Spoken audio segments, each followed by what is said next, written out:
তোকে যে আমি বারবার বলে দিলুম যে ফর্দতে লিখতে ভুলে গেছি, তুই সুজি, শুকনো লঙ্কার কালো জিরেটা ভুলবি না।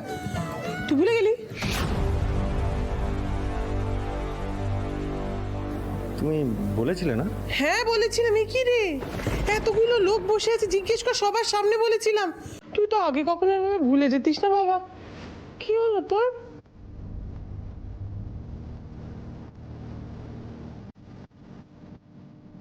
তুমি বলেছিলে? হ্যাঁ। এ কি?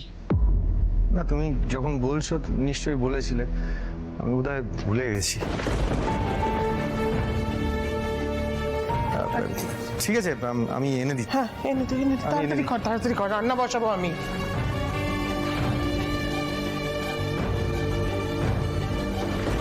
বাবা একটু শুনুন না, এবার কি হবে বাবা? বাবা আমার মনটা না খুব খচখচ করছে।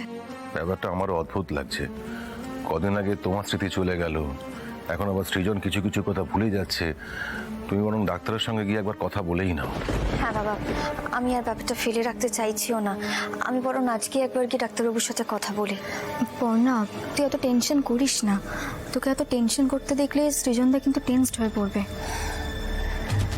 না না, সৃজনকে ব্যাপারটা জানতে দিলে চলবে না।